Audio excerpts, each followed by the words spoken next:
Okay, we're recording. Okay.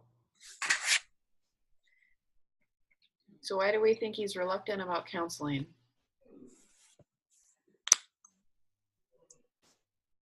My first thought about him being reluctant about counseling is that he's an African American male, and culturally, it's not something that African Americans really move towards for help. They're kind of more interdependent and see it as I'm sorry.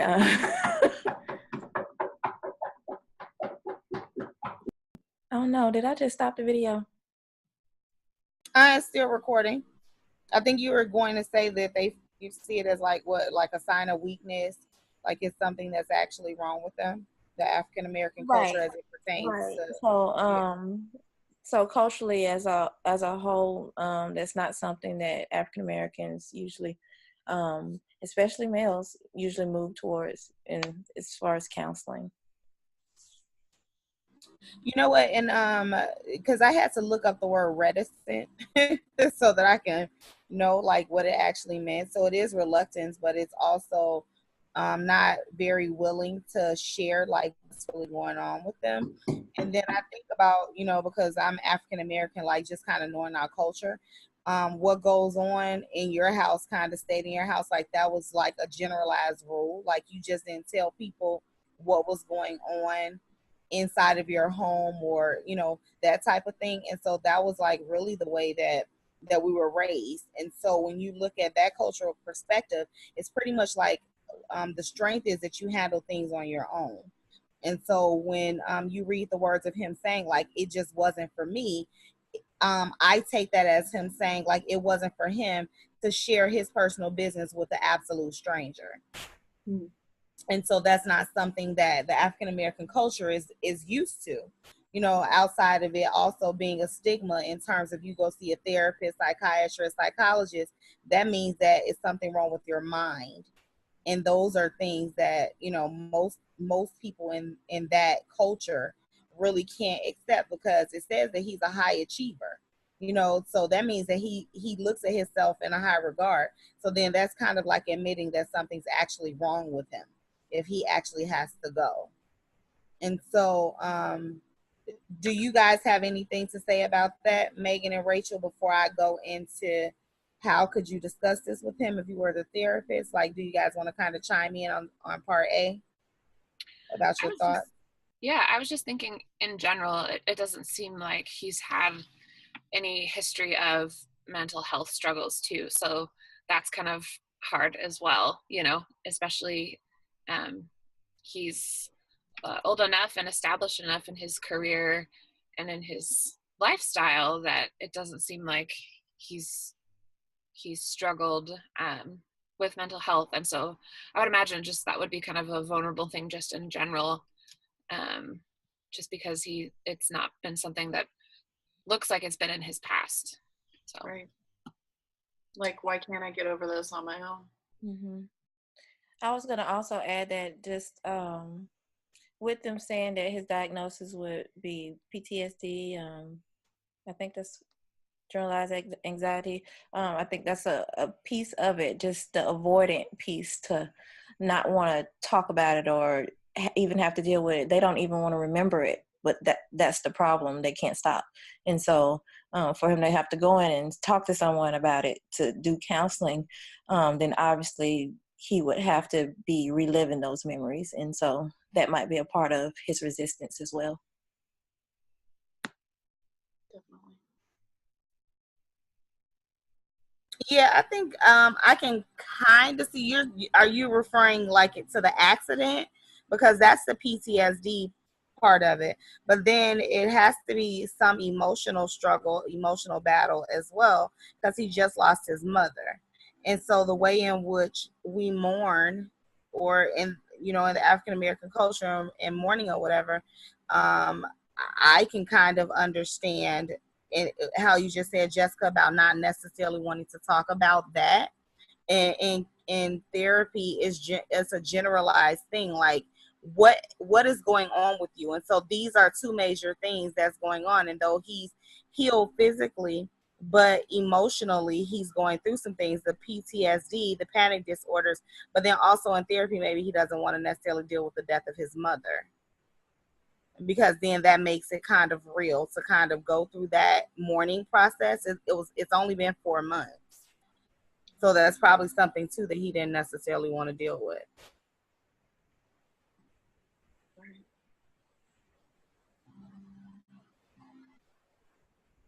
So I would say then, how could you discuss this with him if you were the therapist?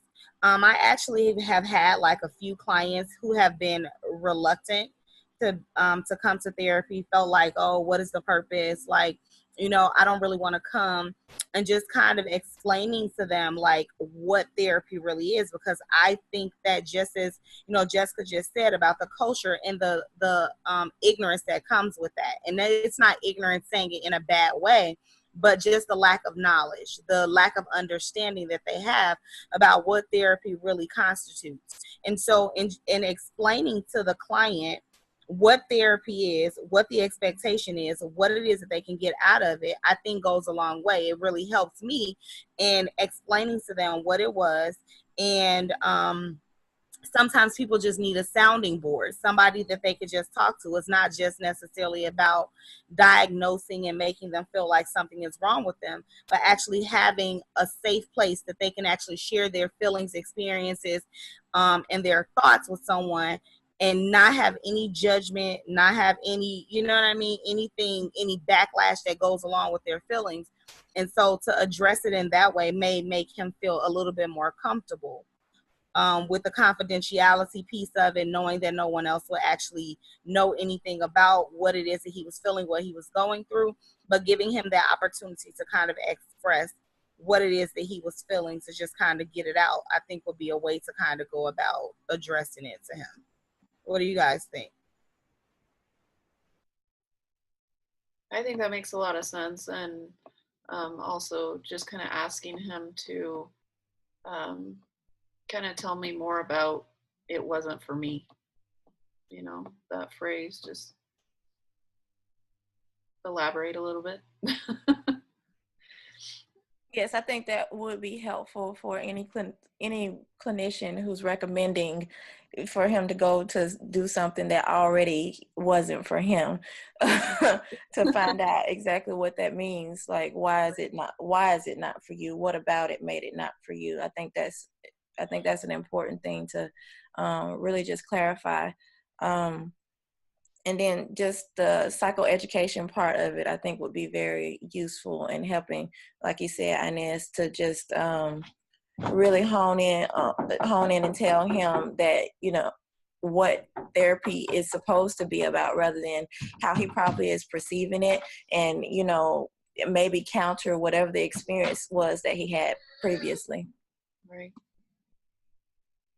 I like kind of what you guys are all talking about, kind of normalizing for him kind of the therapy, and then also just kind of asking, how can we make this work for you? Like, what would it take for this to feel like it could fit for you?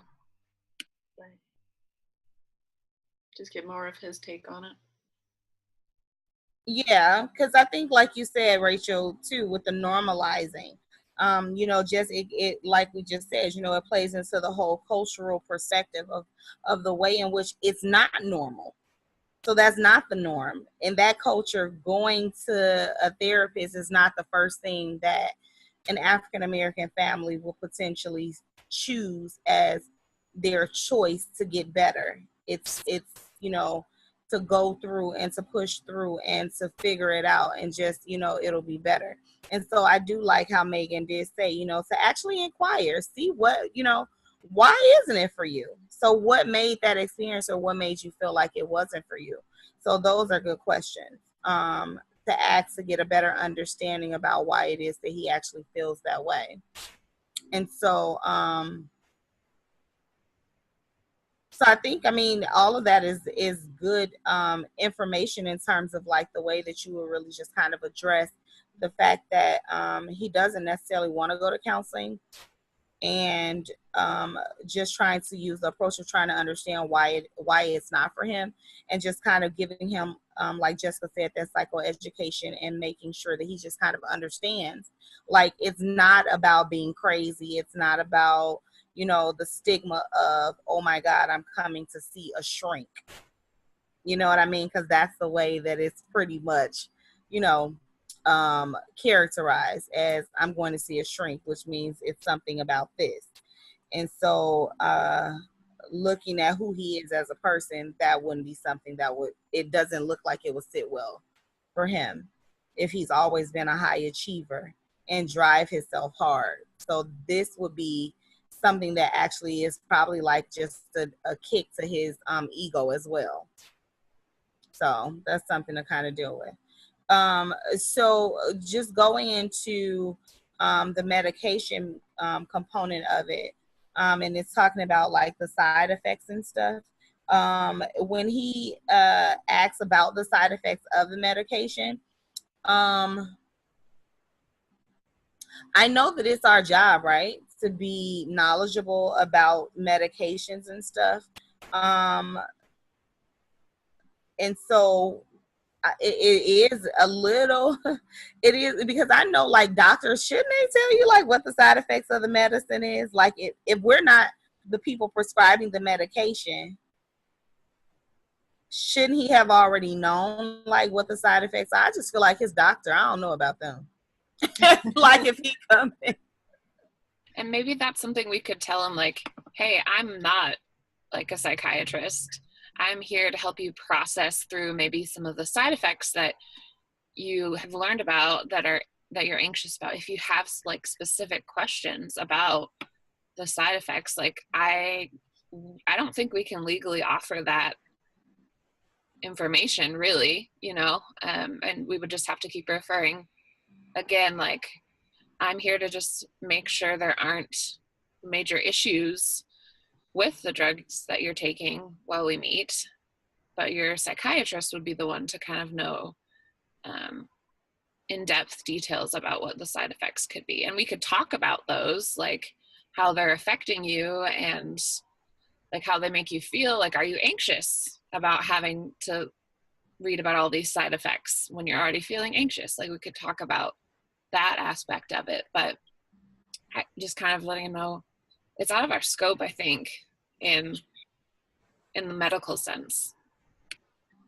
I mean, I agree, Rachel. Like, in my way of thinking is just like to do that. So, I mean, I guess I am wondering, like, because I know you just said legally you don't think like that's something that is in our scope, and I think that is a good path to kind of look at. Just, I mean, I know we looked up like what the side effects are, and the side effects to me, like, we should be knowledgeable, because when you talk about something that could potentially cause suicidal ideation as a potential side effect, like, that's something that we need to be knowledgeable about. But I don't know if that information do you guys think that would actually do more harm I think to the client in sharing that than good? I mean, because them knowing is them knowing, but for us to be the people to share it, I don't know.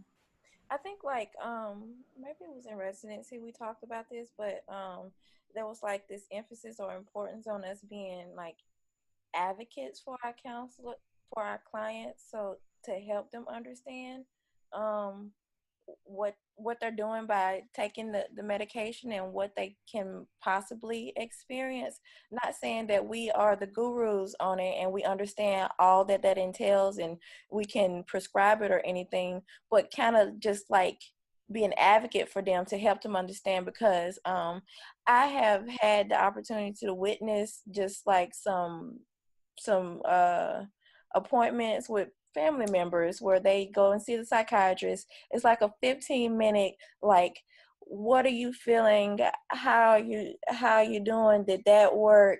Are you having that still? Okay, up the dosage or down the dosage, or take this away or add that in. And they're out the door. And it's like, you know, maybe he's asking about all the side effects, because what if he didn't get all of that whenever he was on the first medication? He talked about it killing his sex drive, and he and he quit taking it in 10 days. Well, he's probably not going to want something that's going to kill his sex drive again. Or, do you get what I'm saying? Like, maybe he just really wants to understand a little bit better what the medication is going to do to his body. And we don't have to act like, yeah, we know everything, but maybe we can help him understand just a little bit more what to expect. Right. Especially because he has a drinking issue as well, or a moderate drinking issue. That's, Yes. I think, something we can kind of do some like awareness bringing, Yeah. I think that plays into question 3. Why was the doctor hesitant to prescribe it? Yeah. And also, he quit taking the other one after 10 days, and I think it's one of the stipulations about that drug. You're not supposed to just go clean off of it, just quit. You're supposed to wean yourself. So I don't know. That could be something as well. But the weaning itself, it was only after 10 days, so it probably wasn't necessarily in his system like that. But I can understand, you know what I mean? Like how Jessica just said, it affected his sex drive. So clearly that must have been something important to him. So if that was a side effect, he's trying to figure out, okay, so is this medication going to do the same thing? And it also said that he was sedated. He didn't like that feeling. Well, this medication is a sedative as well. Yeah. And to me, I feel like suicidal ideation is way worse than your sex drive being bothered. And paranoia. And paranoia, right. So it's just pretty much like if you have to do the pros and the cons or whatever. So I think personally, like for me, if they asked or whatever, I think that for that education, I think that I would literally walk through it with them. You know what I mean? Just because the thing about it is integrity and honesty and knowing that you have their back.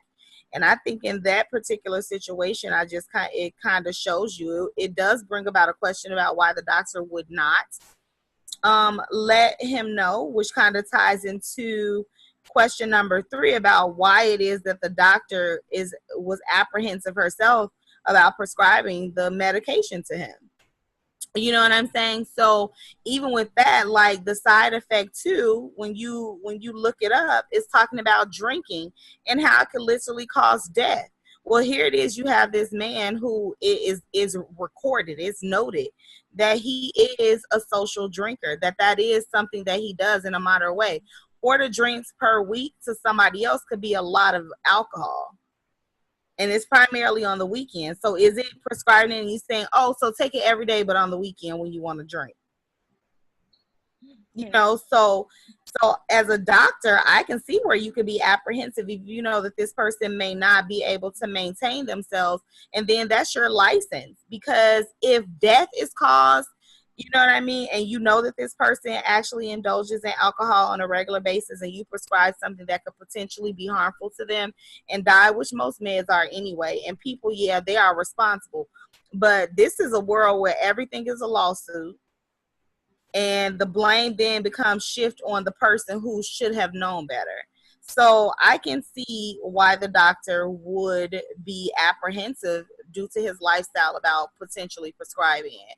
And the fact that it does cause paranoia. He's already going through some panic stuff or whatever. And so I can see why she wouldn't want to, especially considering she is the person that's pushing the counseling. And like she said, she believes that the panic disorders will go away if he just gets the post-traumatic stress disorder together. Then the panic goes away and he can use counseling without medication. So it sounds like the doctor doesn't really necessarily want to medicate him, but she prefers him to use talk therapy as a way to kind of deal with his issues. But the doctor is medicating him. He agreed because Gary agreed to go to counseling. And so then the doctor prescribed this after all. So there is that element at play. And I think along kind of with question 3, I think he would be hesitant too, because last time Gary just kind of abruptly stopped the medication without, it seems like, consulting with his doctor about it. And that's not really encouraged. Anytime you make a change, you're encouraged to talk about it first with your prescriber, unless there's like a huge obviously you're like clearly allergic. But you know, that might be a concern too, kind of that Megan was talking about too. You tied in with the substance or the alcohol use. Yeah, it could be not a great combo.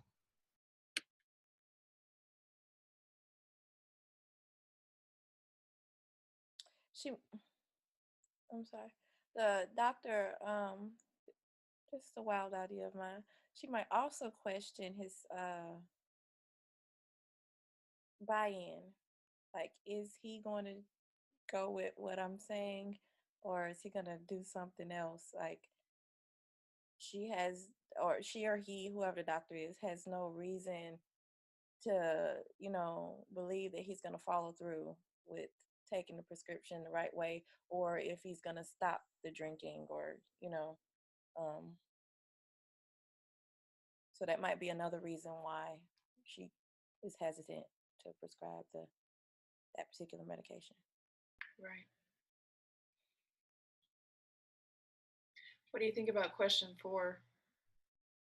It is, it is habit forming.